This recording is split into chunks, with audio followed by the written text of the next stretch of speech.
माँ, आपको चोरी करते शर्म नहीं आई?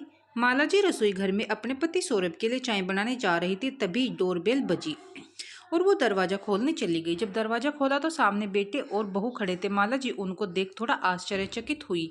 बेटे और बहू ने नमस्ते कहा तो उन्होंने जवाब देते हुए दरवाजे से हटकर उनको अंदर आने को बोल दिया। वो पति के कमरे में गई। अनुराग और निया आए हैं, आपके बहू बेटा। और अभी आगे पति से कुछ कहते कि सौरभ जी ने ठोक दिया। बस करो माला, कितना सब्र करोगी, कभी तो जुबान से कुछ कह दिया करो। किस मिट्टी की बनी हो? सौरभ जी बाहर आए तो ड्राइंग रूम में अनुराग और निया, उनके बेटा और बहू बैठे हुए थे। पिता को देखते ही दोनों उठे और पाँव छूने के लिए झुके। ठीक है बैठो, कहते हुए सौरभ जी एक सोफे पर बैठ गए। माला जी किचन की तरफ चल दी। जब तक माला जी चाय और कुछ खाने पीने को लेकर नहीं आई तब तक कमरे में गहन चुप्पी छाई रही। माला जी ने पूछा, और सब ठीक है? आज 5 साल के बाद हमारी याद कैसे आ गई? अनुराग ने पहले माँ की तरफ देखा, फिर पापा की तरफ देखा और बोला, याद तो मम्मा बहुत दिनों से आ रही थी, पर हिम्मत आज ही कर पाए हैं आपके सामने आने की। और अनुराग अचानक उठकर पापा के पास गए और उनके पैर पकड़कर बिलक उठा। निया ने मुंह नीचे कर लिया, उसकी भी आंखों में नमी थी। सौरभ जी ने कुछ नहीं कहा। माला जी की आंखों में आश्चर्य था। कुछ पूछती कि अनुराग की आवाज आई, पापा थैंक यू शब्द बहुत छोटा है, पर आज आपकी वजह से ही मैं सिर उठाकर सबका सामना कर पा रहा हूँ।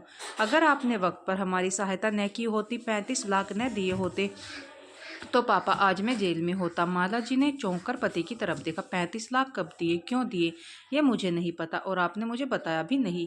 एक फाइनेंस कंपनी से जिसे ये चुका नहीं पाया और कंपनी ने इस पर केस कर दिया था, तो मैंने वो चुका दिए बस। नहीं पापा, बस नहीं, आपको नहीं पता आपने हमारे लिए क्या किया है। जब सबने हमारी सहायता करने से मना कर दिया, तब आपने ही बिना कुछ जताए हमें इस मुसीबत से निकाला। मैं और निया आज उसी के लिए आपके पास आए हैं। हम दोनों ने आपके साथ जो किया उसके बाद भी आपने हमारी सहायता की, वो हमारा सर झुकाने के लिए काफ़ी है। हम माफ़ी मांगने आए हैं। आप दोनों प्लीज़ हमें माफ़ कर दें। जो हुआ उसे भूल जाएं। आगे से ऐसी गलती फिर नहीं होगी। हम फिर इकट्ठे रहेंगे। आपको शिकायत का कोई मौका नहीं मिलेगा।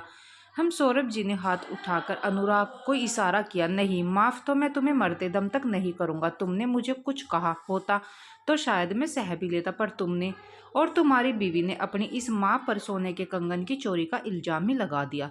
तुम भूल गए थे, तुम्हारी इसी माँ ने तुम्हारी बुआ के लिए अपना सारा सोना तुम्हारे दादा दादी के हाथ में रख दिया था कि घर की इज्जत का सवाल है। सोना तो जिंदगी में कभी भी बन जाएगा, पर आपकी पगड़ी में उछलने नहीं दूंगी। खुद नौकरी करते हुए भी कभी पैसों का मोह नहीं रखा। तुम्हें भी लगता था कि तुम्हारी माँ ऐसा कर सकती है, और बाद में वो कंगन इसी निया की अलमारी के नीचे से मिला तो बड़े आराम से कह दिया सॉरी। कभी कभी ऐसा हो जाता है। तो बरखुरदार वो माँ थी तुम्हारी, तुमने ऐसा सोचा भी कैसे? तुमने तो वही किया जो तुम्हारी पत्नी ने करवाया। तुम्हारी पत्नी तो किसी और के पेट की थी, लेकिन तुम तो हमारे अपने थे ना। माँ को रुसवा करने में तुमने कोई कसर नहीं छोड़ी। ये बात तो मैं ऊपर जाने तक भी नहीं भूलूंगा, और माफ़ी तो बहुत दूर की बात है। मैं तो तुम दोनों की शक्ल भी नहीं देखना चाहता। साथ रहना तो भूल ही जाओ। आज मुझे मेरा ईश्वर भी आकर कहेगा ना कि इन्हें माफ़ कर दो, तो मैं उसे भी मना कर दूंगा। इस देवी का अपमान मेरे स्वाभिमान पर एक चोट है। सहायता भी इसलिए की थी कि अगर तुम्हारे जेल आने की खबर इसे मिलती तो ये उसी दिन ऊपर चली जाती, और मैं इसे खोना नहीं चाहता। तो वो सब मैंने तुम्हारे लिए नहीं, अपने लिए किया है। हाँ, अगर तुम्हारी माँ तुमसे मिलना जुलना चाहती है, तुमसे रिश्ता रखना चाहती है, तो ना मैंने पहले मना किया था, ना अब करूँगा। फैसला उसका है, कोई दबाव नहीं है।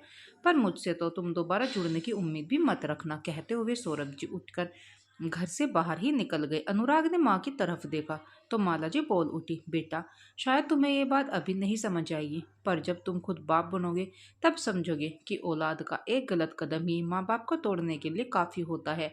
माँ बाप तो अपने ही होते हैं, बस औलाद ही बदल जाती है। कमरे में चुप्पी का ये आलम था कि सुई भी गिरती तो आवाज़ हो जाती। माला जी भी कमरे से निकलकर अपने कमरे में, क्योंकि बेटा और बेटे की मोहब्बत अपनी जगह, लेकिन उसकी भी कोई इज्जत थी अपनी नज़र में। अगर आज वो बेटे को माफ़ कर देती तो खुद की नज़र में कभी उठ नहीं पाती। पति निया और अनुराग भी उठकर अपने घर चले गए। अब उनकी यही सज़ा थी, माँ बाप की माफ़ी के बिना ज़िंदगी गुजारनी है। बच्चों को अपने माँ बाप को कुछ कहते हुए सोचना चाहिए। जो माँ हमें हर धूप छाँव से बचाती है, हमें उसको चोर कैसे बना सकते हैं? हमें खुद से शर्म आनी चाहिए। कैसे हम अपने माँ को ऐसा बोल सकते हैं? हम बच्चों को थोड़ा समझना सोचना चाहिए। कुछ कहते हुए माँ बाप वो हस्ती है जो कभी अपने बच्चों का बुरा नहीं चाहते, तो हम बच्चे कैसे माँ बाप के लिए ऐप सब का इस्तेमाल कर लेते हैं। दोस्तों, अगर कहानी अच्छी लगे तो प्लीज़ लाइक शेयर और चैनल को सब्सक्राइब करके हमें सपोर्ट ज़रूर करना। धन्यवाद।